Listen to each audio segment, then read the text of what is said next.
Aujourd'hui avec Robert C. Comment est la vie dans une station spatiale? À quoi ressemble un lancement de fusée?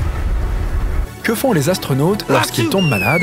Et quelles expériences l'astronaute de l'ESA, Luca Parmitano, va-t-il partager avec nous?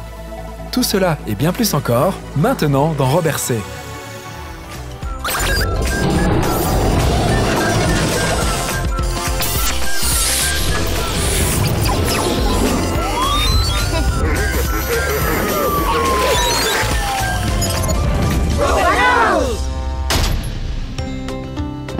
Dépêche-toi, Sorette! C'est bientôt l'heure de notre discussion avec Luca!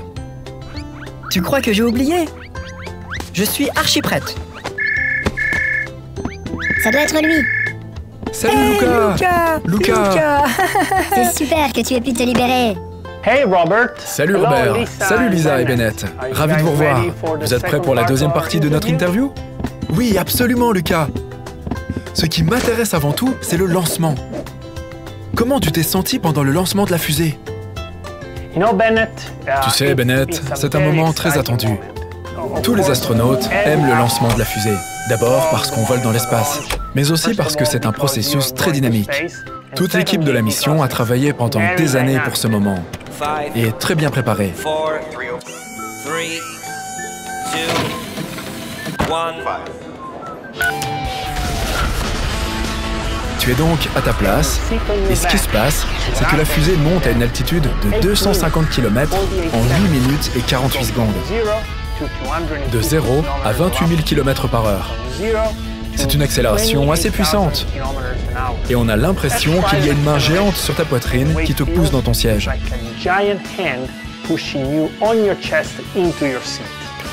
Waouh!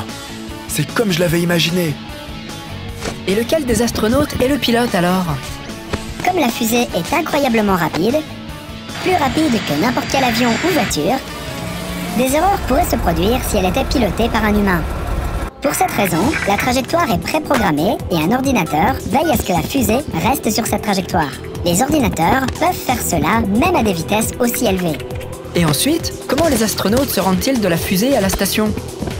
Comme il faut beaucoup de force pour quitter la gravité terrestre, la partie arrière de la fusée est constituée de la propulsion et du carburant. Les astronautes eux-mêmes sont assis dans la partie avant, ce que l'on appelle la capsule. Une fois que la fusée est dans l'espace, la partie arrière est larguée et seule la capsule continue à voler. Les astronautes peuvent ensuite utiliser cette capsule pour s'amarrer à la station spatiale par un sas. Waouh! Et comme la capsule est déjà suffisamment éloignée de la gravité terrestre, elle n'a besoin que d'une petite propulsion? Oui, c'est ça. Et ensuite, comment un astronaute fait-il savoir à ses amis et à sa famille qu'il est arrivé en toute sécurité? Est-ce que les astronautes ont le droit de téléphoner? C'est une très bonne question, Bennett. Et oui, quand tu es sur l'ISS, tu peux appeler n'importe où sur Terre si tu n'es pas obligé de travailler. Et environ une fois par semaine, nous pouvons même avoir un appel vidéo avec nos amis et notre famille. Ça fait vraiment plaisir. Nous devons tout cela au progrès technologique et au fait que l'ISS est maintenant habité en permanence depuis 20 ans.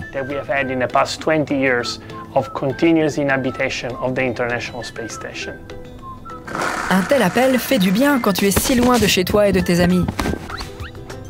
Tu as déjà eu le mal du pays lors d'une mission? Tu sais, Lisa, je pense que c'est important d'avoir le mal du pays. Après tout, nous ne sommes pas des robots. Désolé, Robert. Nous sommes humains, et même si nous sommes des astronautes bien entraînés, nous avons toujours le mal du pays. J'apprécie d'être un peu triste parfois.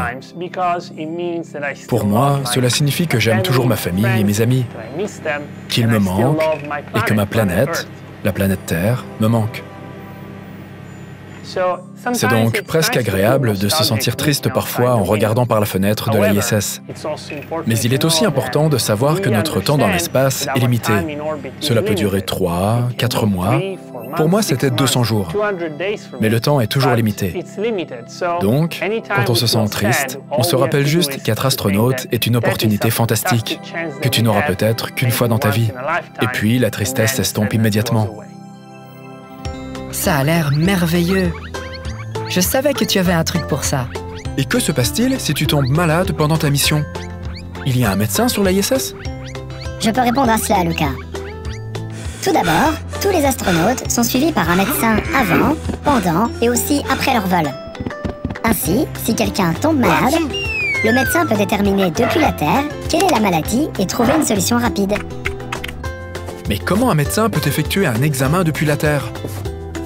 Avec un appel vidéo, bien sûr. Cependant, l'astronaute doit effectuer les tests lui-même et envoyer les résultats au médecin ensuite. Mais qu'en est-il des choses quotidiennes?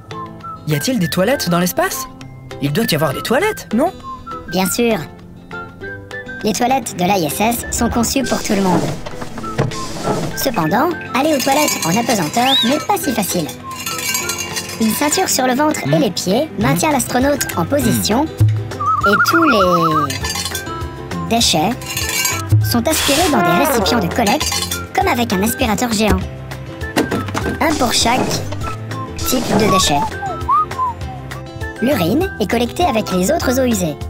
Les solides sont séchés, rangés et préparés pour être ramassés par le prochain vaisseau spatial. Et l'eau? Elle est recyclée.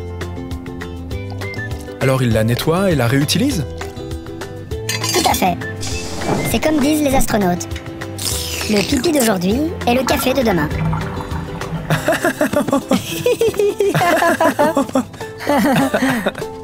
Super! Je ne pensais pas qu'une telle technologie existait. Et pour la douche? En fait, une vraie douche poserait des problèmes, parce que l'eau flotterait partout et finirait par entrer dans les circuits électriques. Les astronautes utilisent donc une serviette humide à la place. Et que mangent les astronautes dans l'espace? La plupart des aliments sur l'ISS sont préfabriqués et emballés. Cependant, ils doivent être préparés spécifiquement pour être consommés dans l'espace. Mais les fruits, les légumes et les tortillas frais sont aussi livrés de la Terre. Cependant, il faut les manger peu de temps après la livraison. Sinon, ils se détériorent. Cool! Je parie que les fruits frais ont un bien meilleur goût que les conserves. Encore une question, Luca. Et merci pour ta patience avec nous. Est-ce que tu iras aussi sur Mars? Tu sais, Lisa, j'adorerais aller sur Mars. Mais je pense que je suis déjà un peu trop vieux pour ça. Donc même si je ne suis pas vraiment vieux maintenant, je le serai probablement d'ici à ce que nous ayons l'occasion d'aller sur Mars. Je pense que ça va prendre un certain temps avant qu'on puisse envoyer un humain sur la planète rouge. Mais je serai prêt à le faire maintenant aussi. Ça fait partie de mon travail. Mais à l'ESA, nous sommes très optimistes quant au fait que le premier humain à se rendre sur Mars est déjà né. Vraiment? Ça veut dire que ça pourrait être moi? Ou moi? Ou nous deux, tu imagines? Et la première station sur Mars serait la station Parker. Tu aurais le droit de marcher la première sur Mars, car après tout, tu as 5 minutes de plus que moi. Luca, ça a été un vrai plaisir de te parler à nouveau. Merci beaucoup pour ton temps. Tu ne peux pas imaginer ce que cela signifie pour nous. C'était vraiment intéressant. Oui, Luca. C'était probablement l'une des meilleures conversations que je n'ai jamais eues. Merci pour ton temps et bonne chance pour tes prochaines missions. Robert, Lisa, Bennett, ça a été un plaisir. Portez-vous bien tous les trois. À bientôt. Pour moi aussi, Luca. Tu as vraiment le travail le plus cool du monde. Merci beaucoup. J'ai hâte de poser ma candidature à l'ESA pour devenir astronaute. Savais-tu, Bennett, que l'ESA est à la recherche de nouveaux astronautes en ce moment? Cela signifie que je pourrais postuler tout de suite? Tu es encore un peu jeune pour ça. Mais l'ESA existera encore quand tu auras l'âge requis. J'ai hâte d'être aussi fort que Luca. Pilote d'essai, astronaute, et il sait vraiment tout. Alors, à la semaine prochaine les amis. Restez en bonne santé.